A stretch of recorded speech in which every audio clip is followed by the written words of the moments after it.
Yeah. We are the epitome of Black female love. Yeah. Easy for us as black women to hold up the banner and the cause for everyone else. But again, who holds up the banner and the cause for that we as a black church are perpetuating the same behavior as a patriarchal evangelicals have been That's doing. right.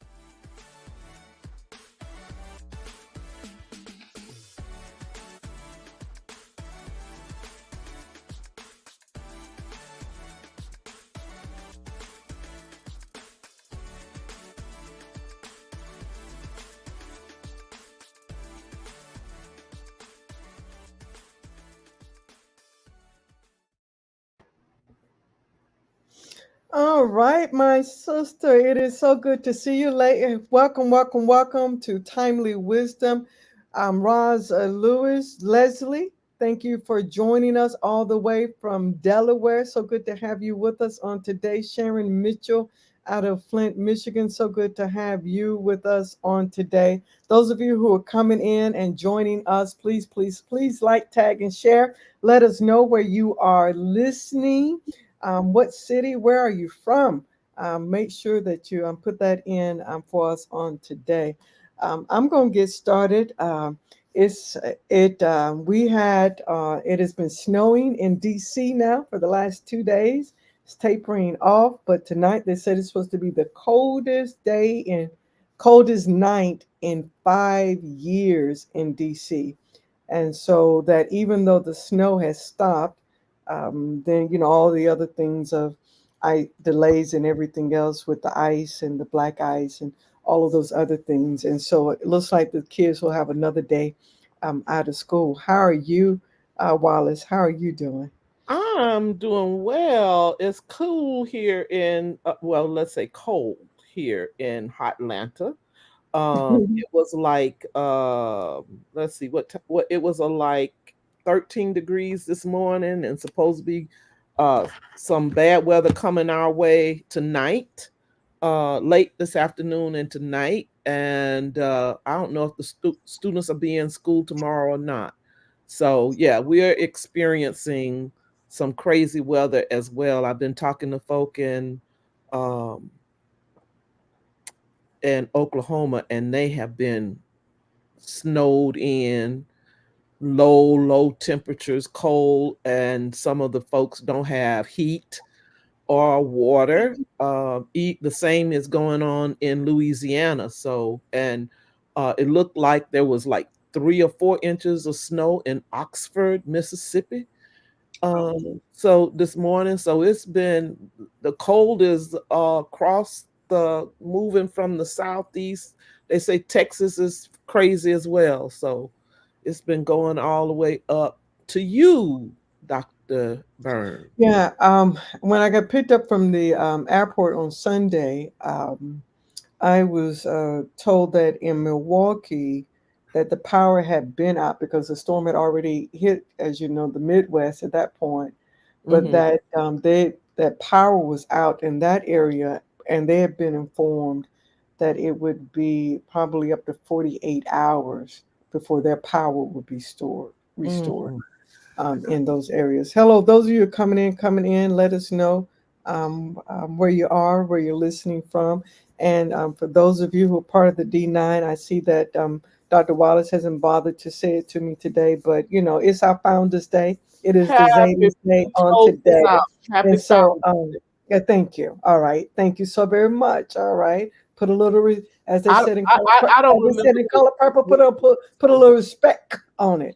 well, Okay. wait a minute. I don't remember getting a Happy Founder's Day on yesterday. So Okay, that okay, was yesterday, right. but we are today. We're Uh, putting those things uh-huh, behind. All uh-huh. right, we're looking forward and toward. All right, give me some respect today. All right, Play hello now. nice, children. Okay, Play just nice. be nice, be nice, be nice, be nice. If you want respect, you have to give respect. That's all I And I got to say. believe that I have. I have. I've recognized it when it was your founders. Hello. Okay, but that's just what people do. I think that is the system of oppression. That's why you got Ah! number 45. Don't talking about what I he's going to heard do. that The yesterday. person who is the oppressor all of a sudden becomes the victim. All right, you become the victim. All I said was just say Happy Founders Day to me. But no, you had to go back to the Civil War and talk about the No, war you yesterday lost. wasn't the Civil War. Yesterday, You know, okay, you that's had a to do that. That battle cry from over. That a battle long is cry over. from the Civil War girl. Thank Pray you, Marjorie, Especially Mr. on since Scott. we I are am the so first. glad that there Y'all, is an y'all a while AKA who longer. like is third or fourth, listening you know. with us on today because here it is. Your sister is not able just to say Happy Founders Day. Thank you, Madam AKA Marjorie Scott. All right. I All right. just God said bless Happy you. Founders Thank Day. you. What's wrong Thank with you. you? That's all. That's all I was saying. Just say Happy Founders Day. Okay. Dr. Wright, how you all doing in Kansas?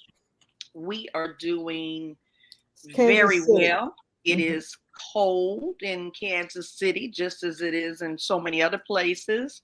Mhm. Um, the weather doesn't really bother me. I mean, it's part of life. You just got to do what you got to do. So I do what I got to do. But my puppy is loving the snow. Every time I open the door, she just gets so excited. Correction. Correction. That's a bear that you have. That is not a puppy. When you say puppy, people think small.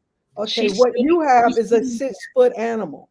She's Okay. sitting here and she's very sensitive. She only weighs 135 pounds, but And, she's really sensitive about people talking about her. um, just tell me where I lied. That's all. She gonna be special today, right? Don't worry about it. Don't worry about it. She gonna be special today. Wait a It's minute. okay. We're gonna You be as look good in special. your We blue. have one of our viewing audience right here, and I saw that in the CNN report, and I didn't even bother to go and read the whole thing. But Nikki Haley, who did come in third, and who I was putting some portion of hope in the Republican Party for, made the statement that there is no racism in America. A woman, Again, first of all, a woman. again. Confused. I don't, Confused. what's going on with these people? No, Like, what's going on with the state of Iowa, period, that would make him their front runner? I I mean, don't. has the man not been very clear? Didn't they say when people show you who they really are, believe them?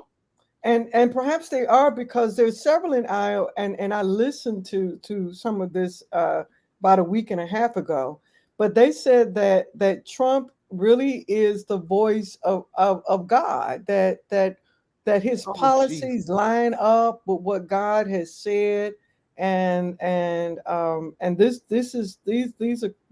these are y'all's Christians who saying this. They going to Well, hell. I have to just share that I had a student that waited to the very last day of class in my online CPE program to say that Trump, African American male CME, said that Trump was the best president we ever had. I thought I would go through, and my other students thought we would go through the computer to Oh, I'd choke. have failed him. I said, you just nixed every assignment you did. You just dumber than a dog. I was so upset that I just bothered the heck out of me. Why you wait till the last day, first of all, so you don't we can't school you and give you some information and help you learn, give you some resources to read. Well, first part of the problem was he didn't want to read, so that. Well, that then, and that's his base. That's a large portion of his base. The other part of his base was he works with blue collar white males who is indoctrinating him on what they believe. So that Okay. that Okay. we have a lot of And work to do. I that's am that's the same way a lot of the slaves got caught too. So Yeah, and I'm just grateful that I was a part yesterday of a clergy event that I'm going to invite all of the clergy. well, everyone on our call to check out Faiths United to Save Democracy. And it's a turnout Sunday. You can go back and look at the webinar yesterday about how we can be engaged in helping not only our community but other communities of color register and vote. So that we got some work to do. Mm. We got some work to do for this year. Dr. Wallace, I believe you have a wonderful guest that's waiting backstage for us because I realized that one of my buttons got pushed, and so before I get on my my little Well, I'm so happy you recognize your trigger. I'm very much aware and understand. I'm still getting through over PTSD of having lived in the state of Texas with Governor Abbott. So, right. I get So, it. I'm still in the midst of PTSD here in Georgia. So the only ray of hope I have is Fannie Lewis, so Fannie Willis. So that's a ray of hope. But at any rate, thank you hold so on a much. second before you introduce our guests. For those of you who are just coming in, it is the founding day for Zeta Phi Beta Incorporated. Feel free to put in the chat. We Happy have Father's as Day our to me. guest All right, the Reverend Dr. Beverly Wallace, an ordained Lutheran clergywoman. She is a member of the Evangelical Lutheran Church of America. I believe she is a lifelong Lutheran. She was the first Black Lutheran I met at the ITC. When I was at ITC, she hails from Bronx, Brooklyn, New York. She holds several master's degrees and a PhD in family social science, marriage, and family therapy from the University of Minnesota. She's currently living in two places, Columbia, South Carolina, as well as Douglasville, Georgia. Um, she has children and grandchildren, if I remember correct, seeing on her Facebook page as she shares with us. She has been the facilitator, and we're going to talk about many of these areas of her expertise, including Black psychologists, emotional emancipation circles, community resilience model. She's got several things that she can help us as a healing spirit, to bring a healing spirit, especially as we talk today about the blues, the holiday blues, grief and the holiday blues. She hails as a womanist scholar in the area of pastoral care. She is a womanist theologian, and she has taught in both Minnesota, at Shaw, at the ITC, and she just recently returned, and I cannot say this word, I'll let her tell you, but she came back from Portugal and Brazil, looking at global African perspectives and experiences. So let us welcome today our guest, the none other, and she is from another sorority, Delta Sigma Theta. We're just so happy to have her with us. We sisters, we fuss and we argue, but yet we love each other, and it's all in love that we tease each other. I just had to cut Dr. Burns. I can't call her name right now. Trying to make us look at those Zetas today.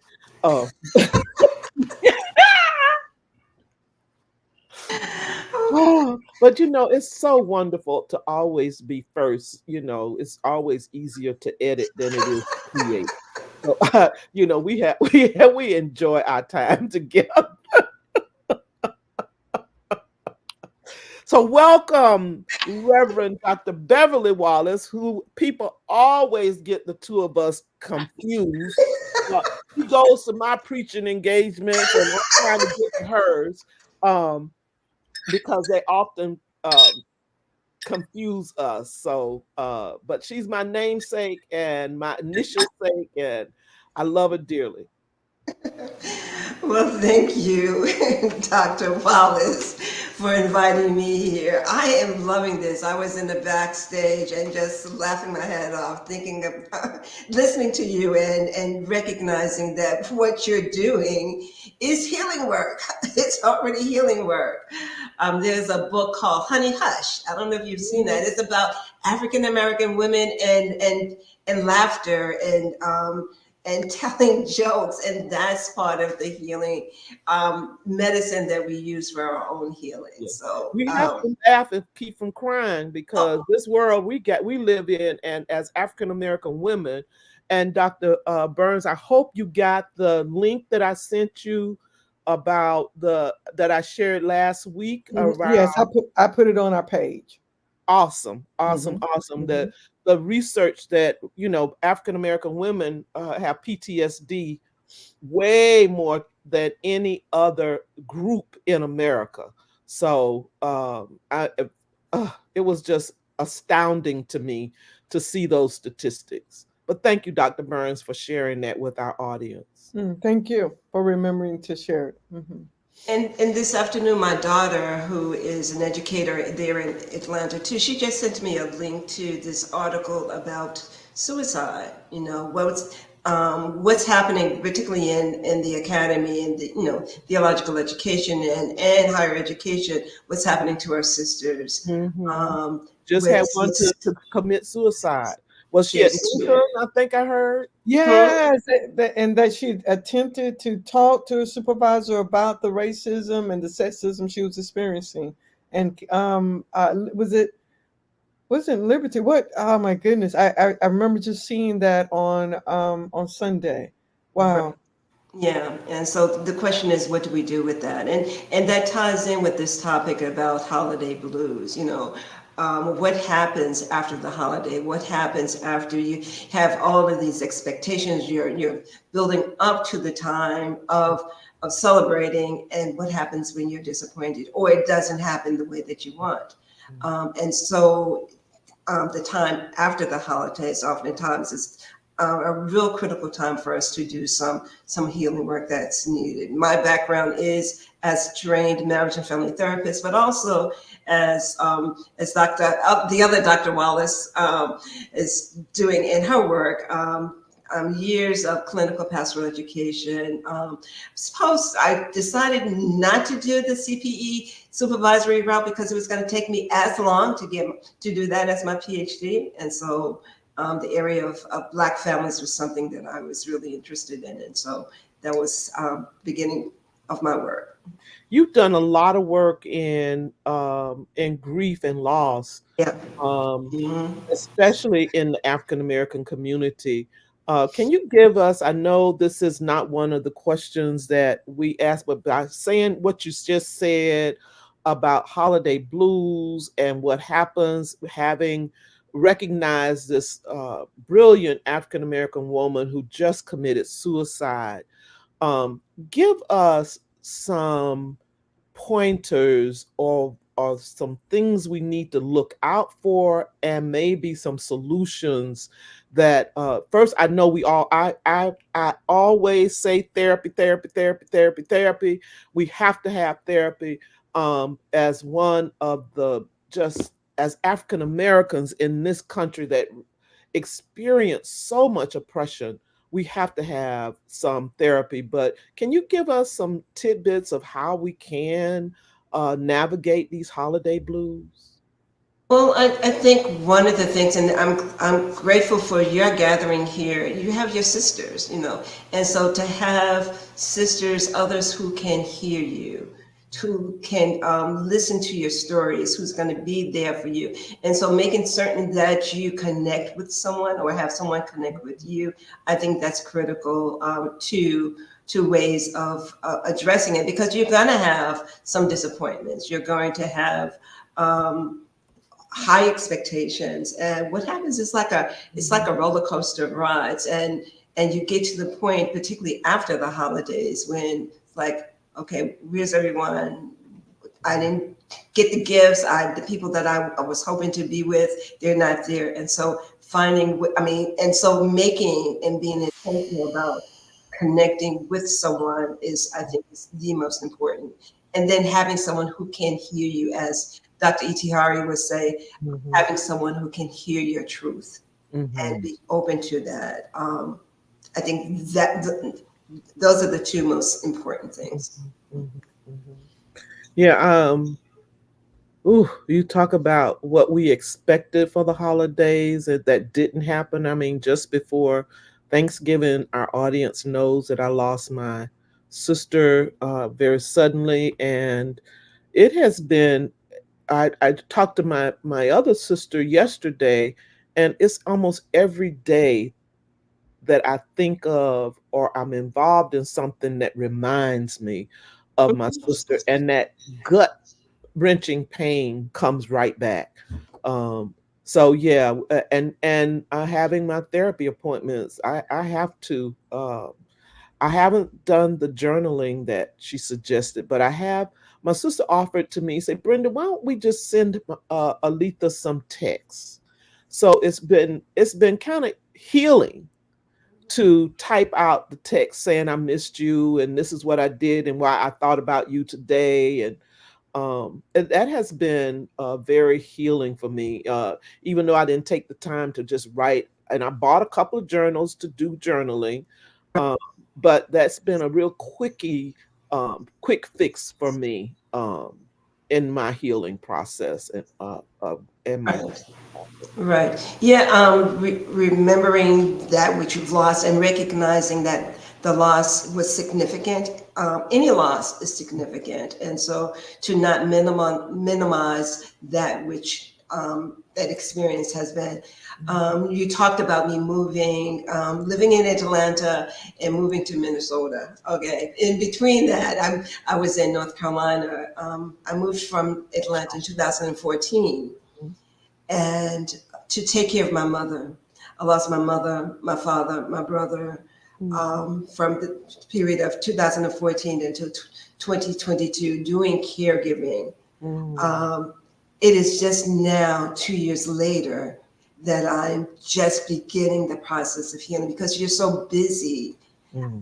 And oftentimes during the holiday, you get so busy with, making certain that you have the tree correct, direction, decorations, all that. And so it's that time after that Mhm. where one's extremely vulnerable. And it may be that the holidays remind you of someone that you love, those experiences that you had as a kid growing up, Mhm. um, those memories. And so to be able to be gentle with yourself, Mm. be Yeah, gentle with that's yourself good. I've heard that without, more than one time, to give yourself some grace and be gentle exactly. with yourself. Yeah, that's good. That's good. Thank you for sharing that. We had a few questions, particularly about some of the things you're involved with. Tell us first about Brazil and Portugal. What happened and what did you do? Okay. Well, it's interesting when my husband passed away. It's real interesting. My husband passed away at the same time that the book that I co-authored, African American Grief, came out. Mm. And so at his memorial service, I had a colleague of mine read a poem called "She Lived," Mm. and I'm going blank at the name of the poet, an African American woman. Dr. Peter Nash was the person who read the poem. About 3 years ago, he passed away. Oh wow.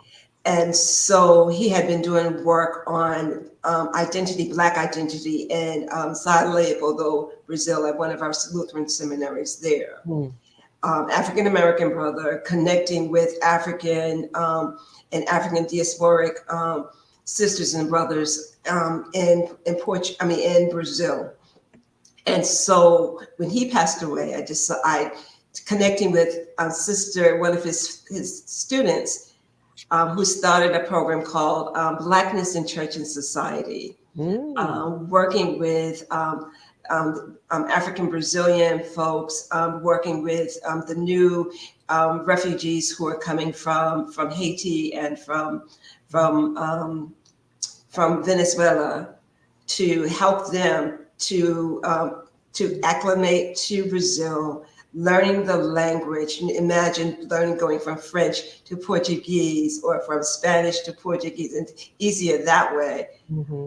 But in order to do it so that they can protect themselves, so they can know their rights as women, as African ascended women. And so the work that I'm doing is making that connections, continuing that relationship. In May, we're going to go back there. We're going to talk about health disparities and having a conference around health disparities. So that's one of the things we're doing.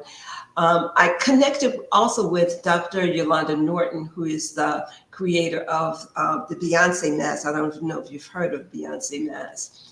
And so she lives in Portugal. And so that's the work we're doing and she's also a womanist theologian, a biblical scholar. And so we've connected. I invited her to Brazil. And so we're making those connections internationally with the work of the healing work of Black women in Brazil, Portugal, here in the US. That's the work that I feel I'm called to do.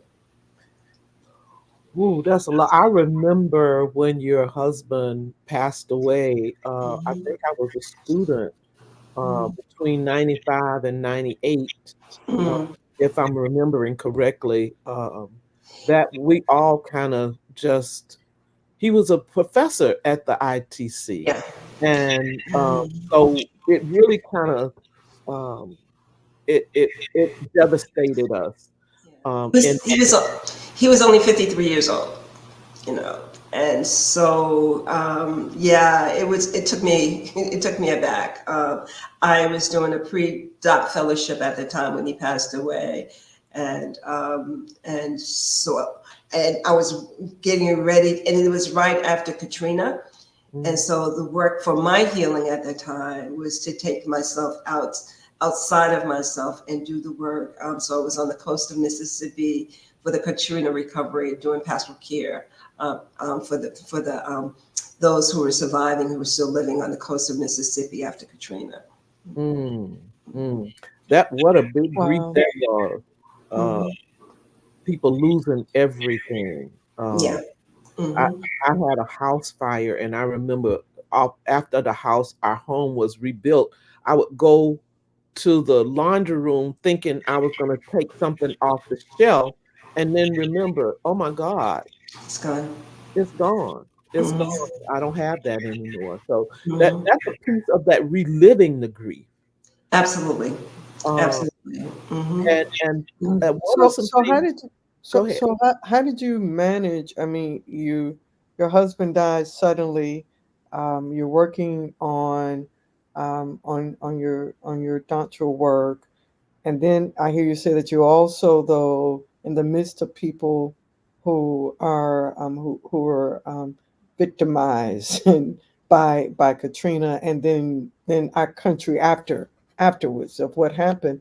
So how did you manage to hold on to your own sense of sanity and being in the midst in the midst of this? I probably was numb during that period of time. And I think that's what happens too. In the book African American Grief, I interviewed several people from around the country, African American people who experience grief. And one of the things I mentioned it in the book is that we get so busy. We get so busy doing stuff, and so that's what I did. Unfortunately, but it was typical. We're so busy doing stuff. It took again some time, maybe 2 years, when I said I can't do this anymore. I have to do some self-care. And so that's when I came back to myself to do the things that I believe, that I needed to do for my own self. Seeing a therapist, definitely being around family, recreating family, doing all those things. I mean, because there was a lot around my husband's death, including stepchildren and issues around all that craziness too. So Um, let me ask you this, and I know perhaps we're straying a bit from mhm, what we invited you to come talk about. mhm. Uh, but what were there any things in reflection? Are there any things that you noticed that Black women are expected to continue to do, whereas white women are kind of given the pass as you are dealing with this, and yeah, were there things that you noticed when you look back on in that Um, time period? yeah, the support. Okay, we're supposed to be able to handle everything, including the loss of a husband, including navigating systems of insurance, and all of that. We were supposed to be able to handle it all, Wow. and do it with, hey, you strong Black woman, you got it. And I think there's a lot, and we do it our, I mean, sometimes we do it ourselves. You mentioned something about, how we are complicit. Mm. We're complicit in not, in particular, that giving space to grieve and say, hey, this hurts like hell, you Mhm. know. Um, and so again, having a good therapist and assistant therapist who could understand what I was going through with all the family stuff, because there's family stuff that was involved in that too. Um, Having someone, like I said, who can hold your truth. I mean, I can't say that over and over again. Um, but also recognizing it's a process. It's going to take some time. It's not going to happen overnight when the world wants you to be Mhm. okay right away, so that you can continue to um, to uphold this role of being the strong Black women for everybody. Wow. But see, white women don't have to live up to a myth. Mm, And I thank you for your book about destroying the strong Black woman myth, because it is a myth. We get mm, tired. We have to find a space. mm, Um, uh, Before we get to what Fannie Lou Hamer said, I'm just sick and tired of being sick and tired. Because if you get to that spot, you aren't functioning at your peak level. mhm, So it is important to pull away. I'll just share something that helped me. Uh, I had to, like you say, be busy. I had to leave my sister's memorial service, go straight to Oklahoma City for a whole week.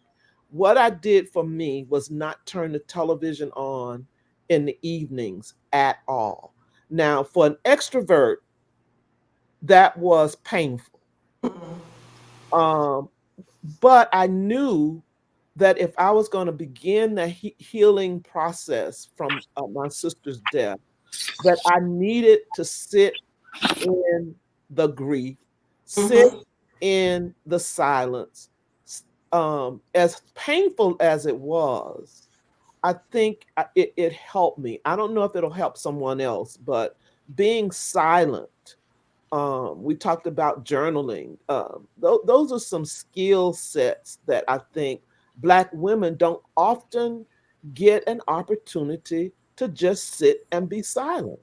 And so with that, both Dr. Wallace's and Black women having the opportunity to sit and be silent, I guess for me, I kind of go back to the question of expectation and how then I know for myself is that when I've experienced and when I was in my pastoral role and there was a member lost her husband, the brain just kicks in of I got to be the for one the thing I heard most often was, oh, I got to be strong for the family.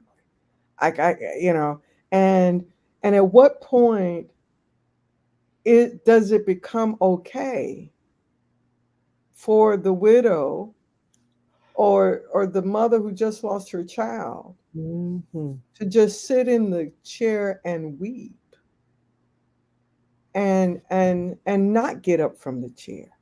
At what point does does does she have the opportunity to do that? And then I guess my second question is, what do we need to do as a circle of sisters before we even ask the larger society?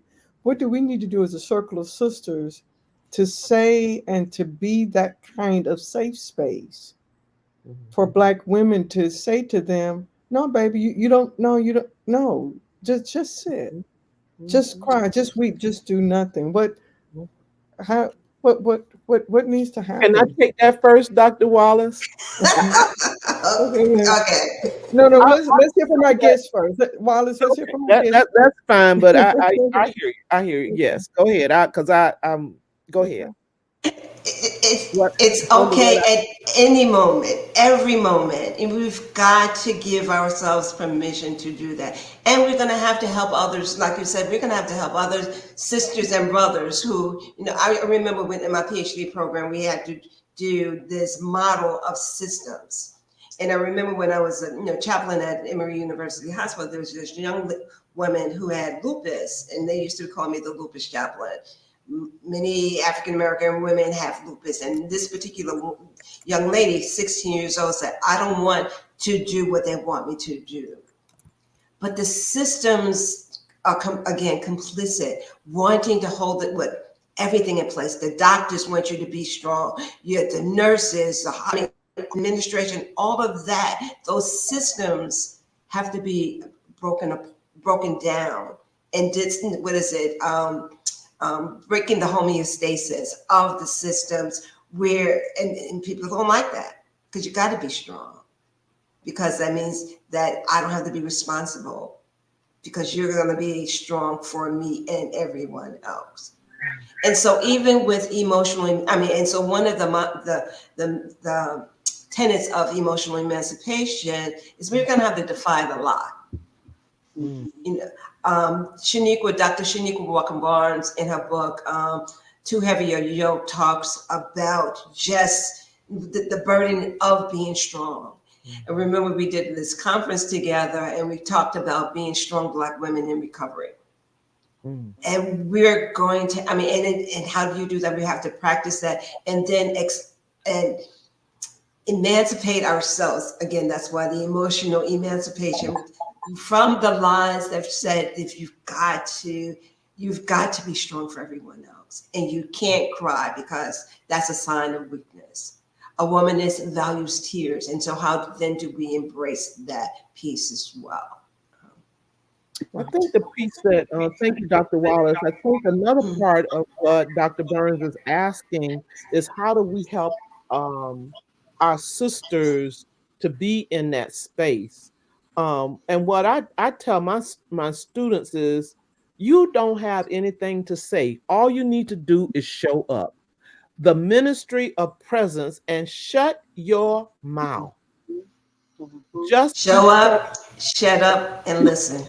That's it. That is how, and to take that time to be with our sisters um who are grieving, and let them know, I don't want you to say anything. I don't need you to say anything.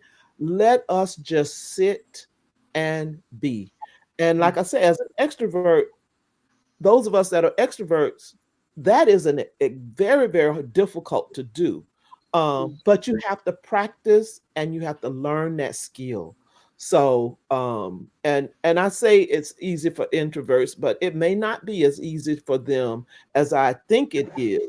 It's difficult to just sit in silence for any period of time, because our head, um, just a silent retreat, it takes me 3 days before I stop thinking in a silent retreat.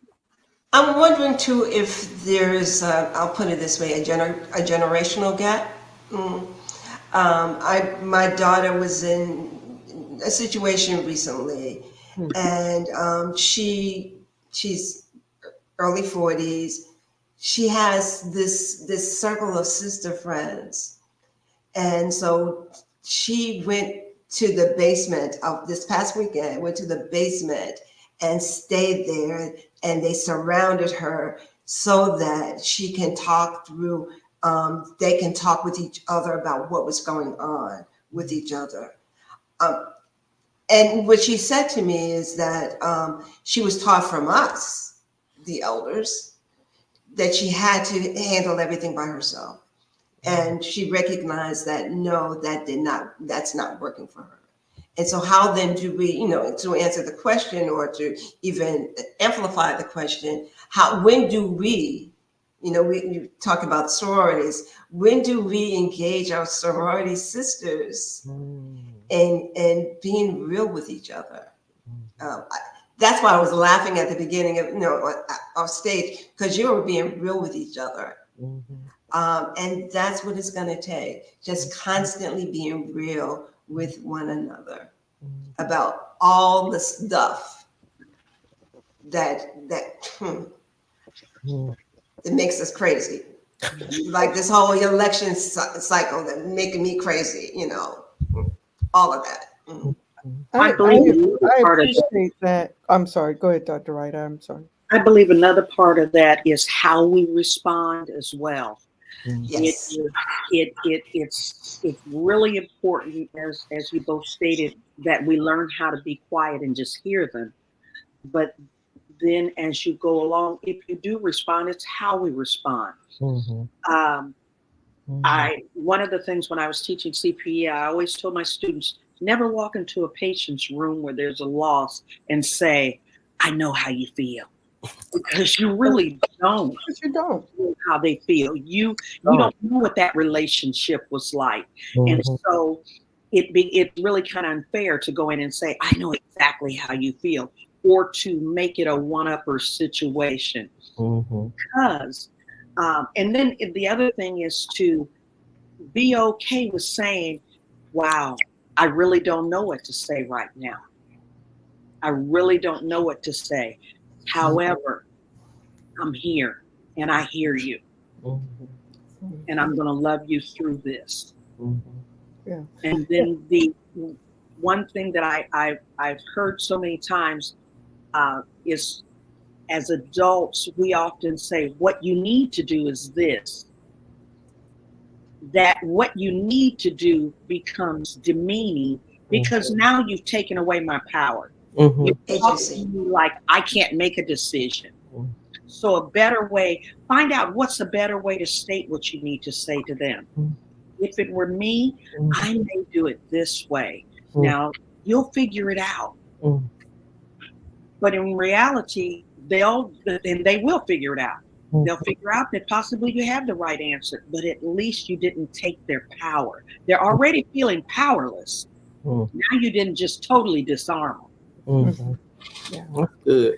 Yeah, that's really good, and thank you, Dr. Wright. In that when you said that, I know how you feel. I remember I lost both of my parents by the time I was 18. Both of my parents were deceased, and one of the things that made me the angriest was people walking up to me though and saying, "Oh, I'm so sorry.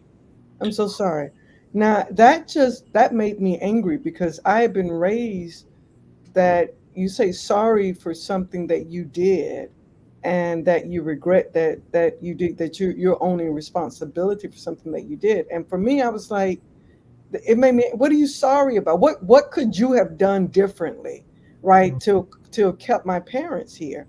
And I think that the language that people often use in times of, especially, I'm getting back to Black women, is that there's language that we have accepted as being okay, that we have welcomed and we have accepted as that this is proper and okay. But what we are doing as sisters to sisters, and again, I don't even want to talk about the brothers and the white folk. I'm talking about sisters to sisters, that what we've done is that we, instead of helping the other, is that we're actually are piling on more bricks onto each other's shoulders, and not helping the other really get to a place of being healthy in a holistic kind of way.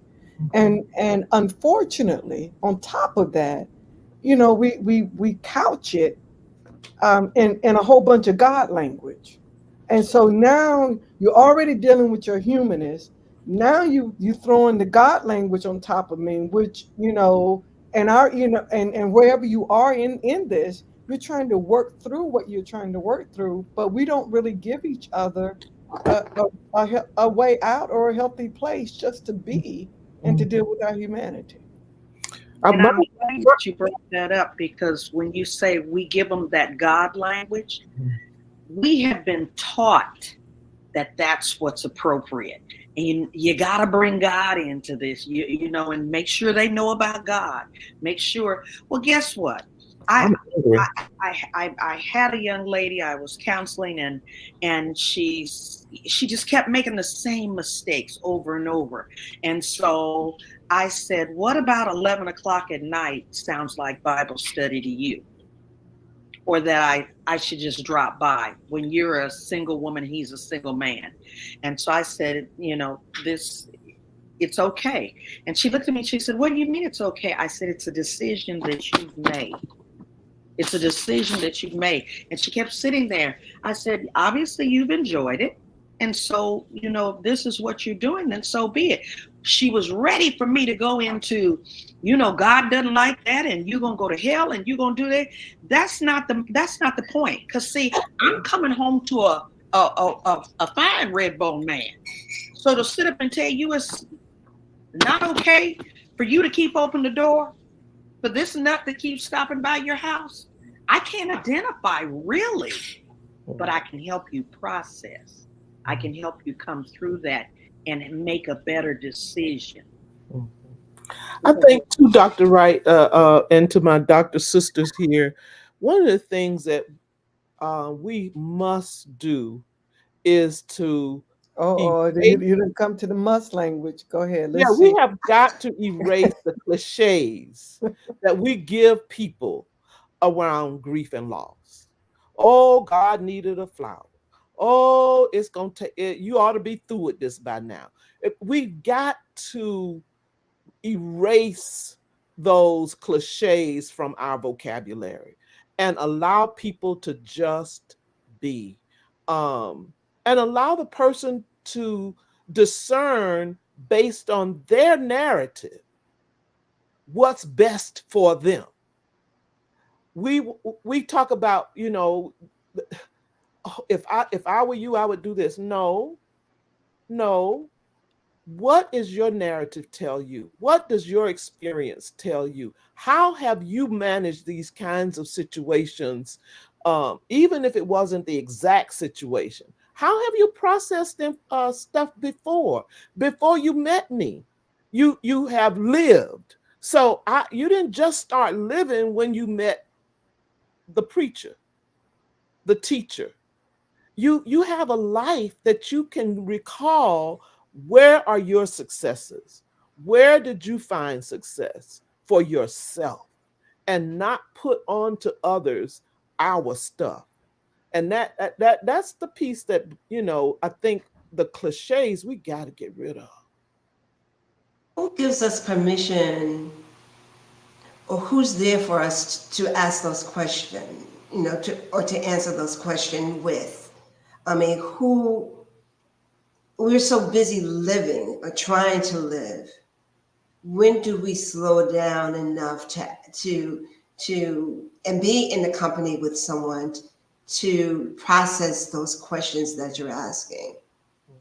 And I think that's the piece that we've got to figure out. How do we live this life in a way that is not predicated on we've got to do this, we've got to do that, when do we slow down to think about ourselves and all of the many emotions that we have, especially when and so we can talk about grief.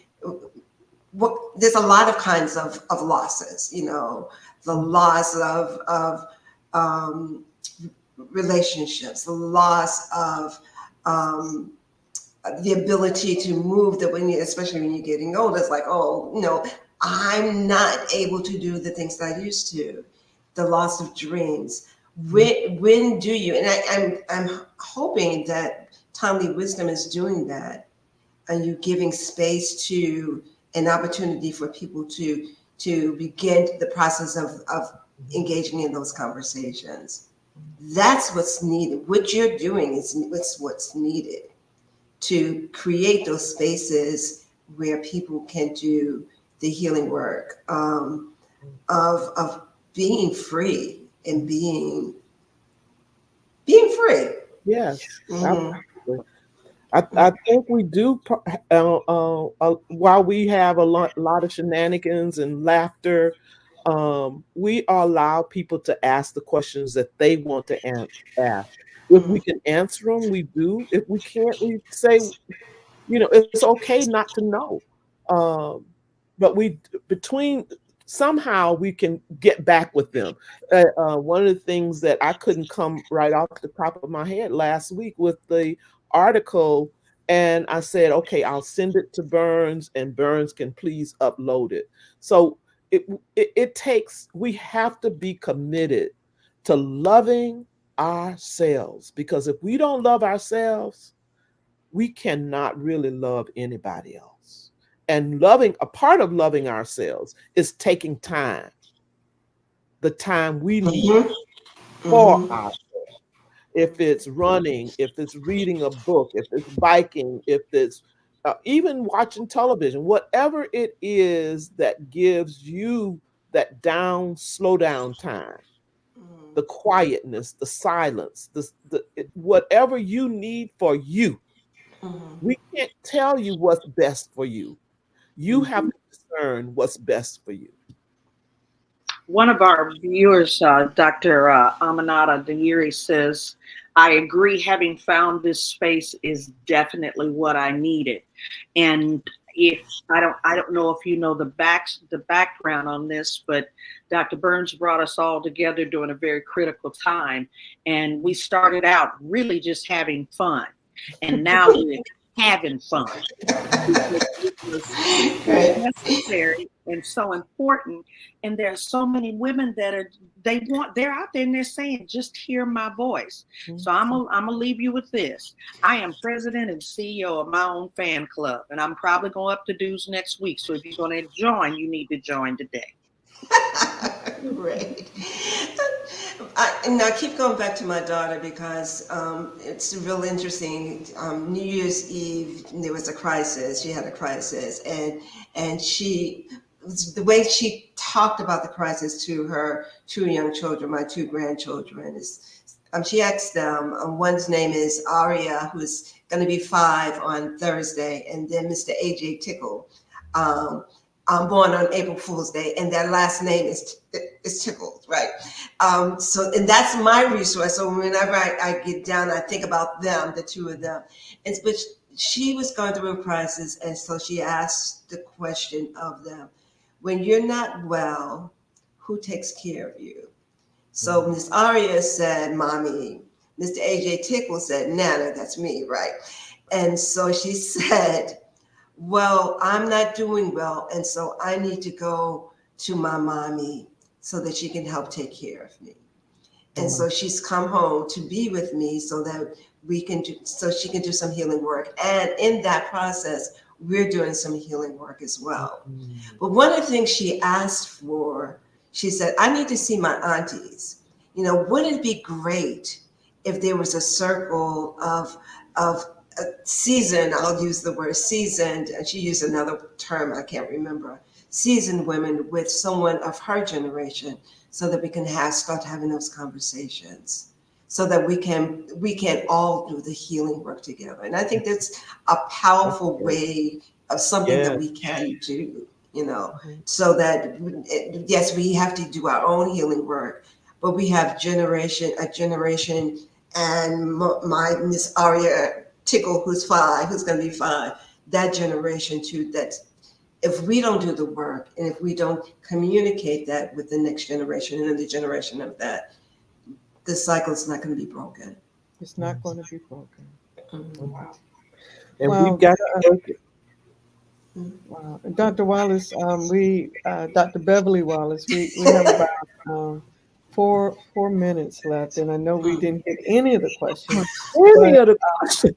Yeah, but what are some things that you want to make sure that are left with this viewing audience? I do think that you said that you had a book, and do want to put that in the chat so people can be able to find that resource, and anything else you'd like to share with us. Yeah, well, the book it was a co-authored book with when I was doing my PhD, and it was just edited as a legacy classic series through Rutledge Press called African American Grief. And it's the stories of men and women talking about what does it mean to grieve, and some of them tell their own stories, and so it's a powerful book of narratives. So I think it's a good book to so that you can hear the stories of other people. What else would I like for you? Well, I just appreciate being here with you, sisters. I see a lot of doctors that were making notes or putting messages on there. And the fact that you're doing this work, not only for others, but you're doing it for yourselves. That's what I would like to say. I'm currently in a new position, lifelong learning at Luther Theological Seminary. I chose to, in Columbia, South Carolina, and I chose this for several reasons. One, I needed something to do. But secondly, I chose not to go back into a community that was not life-giving for myself. And so it's costly, but it's worth, I believe it's worth the freedom to be creative and having learning outside of the the academy, so to speak. So I'm looking forward to doing some more work.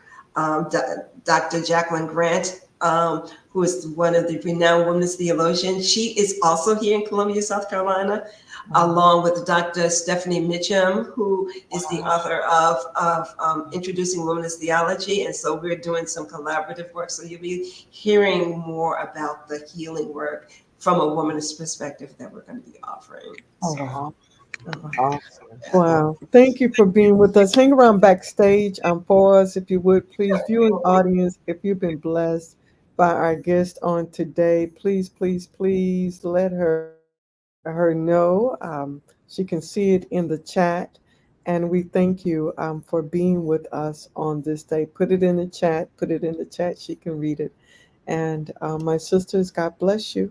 And next same time next week. Love you.